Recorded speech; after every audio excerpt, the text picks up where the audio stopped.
Pozdrav, u današnjoj temi govorit ću o reformi ukrajinske vojske, da li je realan napad na Novorusiju i dodat ću nešto o Srbiji s obzirom na stalno neprijateljsko raspoloženje država u regionu, pogotovo BiH i Hrvatske.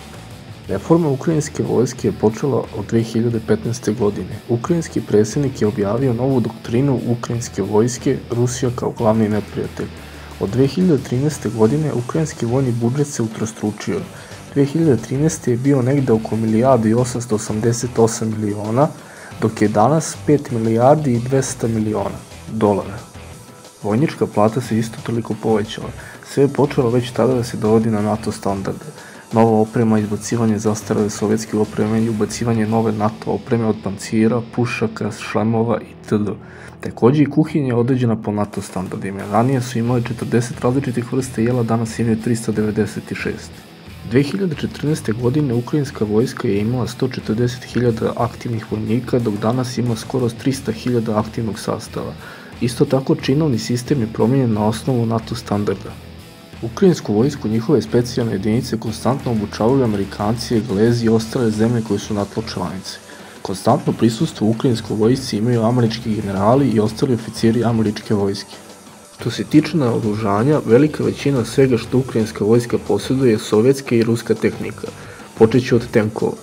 Ukrajinska vojska posjeduje negde oko 2500 tenkova, međutim to su sve stari tenkovi počev od T-64, T-72, T-80.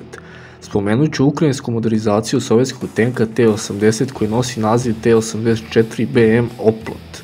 Taj tenk ima pojačan oklop, sistem aktivne zaštite, jači motor, termovizijski način šanjenja i još dosta toga. Za sada ih Ukrajina posjeduje samo 12 komada.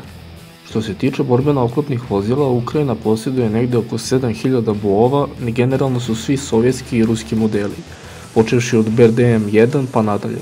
Samo ću izdvojiti BOV koji je Ukrajina proizvodila sama, BTR-4 i engleski Saxon, za koje postoji zanimljiva anegdota, naime tokom rata 90-ih naše snage su zarobile jedan od umproforaca i dan danas služi pripadnicima žandarmerije. Ukrajina posjeduje veliki broj artiljerijskih sistema, samo ću izdvojiti najvažnije. Posjeduje 90 OTR točka balističkih raketnih sistema dometa do 120 km, 9 K-52 Luna M, 50 ovakvih sistema dometa do 70 km. Razvijaju se sistemi Vilka, baziranom na sistemu Smerč, to je VBR sa raketama od 300 mm dometa do 90 km. Ukrajinci govore da će taj sistem biti precizniji i imati veći domet od Smerča. Posjeduje 75 Smerč sistema, 75 Uragan sistema, oko 450 Grad sistema i razvijaju samohodne haubice od 155 mm po nazivom 2S-22 Bogdana i naručili su 26 haubica iz češke Dana M2. Ostalo je veliki broj vučne artiljerije i samohodnih haubica iz sovjetskog perioda. Što se tiče RV-a, imaju za sada samo Mi-24 u raznim varijantama kao glavni borbeni helikopter, koji je značajno lošiji od naših Mi-35M, ali ga posjeduju u velikom broju, čak 133 komada. Posjeduju 35 MiG-ova 29. Zanimljiva činjenica je da je tokom krize na Krimu da su Rusi zadržali najboljih 12 MiG-ova 29, posjeduje 12 Su-24, 13 Su-25 i 33 Su-27. Šta posjeduje od PVO sistema, reći ću samo najbitnije. Posjeduje 4 baterije S-300V1, 6 STOR sistema, 72 9K-37 Buk sistema koji se trenutno modernizuju. Spomenut ću još zanimljiv protivoklopni sistem ukrajinske proizvodnje Stugna P koji ima mogućnost besposadne, odnosno automatske paljbe, dometa do 4 km i mogućnost probijanja 800 mm posle era oklopa. Sjedinjene američke države su prodale i donirale ukrajinskoj vojsci opremu u vrednosti oko 1,6 milijardi dolara od 2013. godine do danas. To su Humvee, radari za otkrivanje artiljerijskih položaja i vatre, AN/TPQ-36 i 48, 37 lansera sa 250 raketa tipa Javelin, obuku i pomoć u modernizaciji. Ukrajina je takođe kupila bespilotne letelice TB2 Barjaktar i planira nabavku još 5 u 2021. godini. Sve u svemu, glavni cilj Ukrajine je da uđe u NATO i da se integriše u Evropsku uniju. Što se tiče planova za napad na Novorusiju, ti planovi sigurno da postoje, međutim mala je verovatnoća da će se oni izvršiti. bez direktnog angažovanja NATO pakta.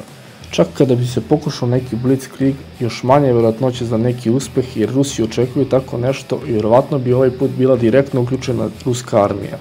Ali sigurno je da je, iako je Ukrajina respektabilna vojna sila, ne bi mogla sama da izvrši tako nešto.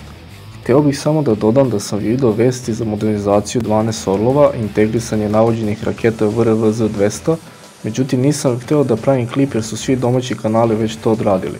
Što se tiče klipa kako je ukrajinski TV2 snima ruski PVO, te informacije su fake. Na to mi je ukazao Armata 555, inače najveći naš kanal u naoružanju. Ako ga ne pratite, pogledajte obavezno njegov kanal jer je zaista kvalitetan i ostavit ću link. I za kraj hteo bih da kritikujem hrvatskog vojnog analitičara Janja Ivanjeka jer konstantno priča o nekoj nadmoćnoj modernoj hrvatskoj vojsci, a ta vojska nema ni RV ni PVO i pitanje je da li će ga imati u narednih 10 godina. Tako da bi trebalo da ga bude sramota jer ne postoji trunka objektivnosti. Povodom konstantnih medijskih napada na Srbiju i sve agresivnije komšije, moguće zbog promene vlasti u Americi, ako želite mogu da napravim video o mogućnostima komšija da izvrše neku potencijalnu agresiju na Republiku Srbiju. Hvala vam na gledanju i ako imate nešto da dodate, slobodno pišite u komentarima. Prijatno!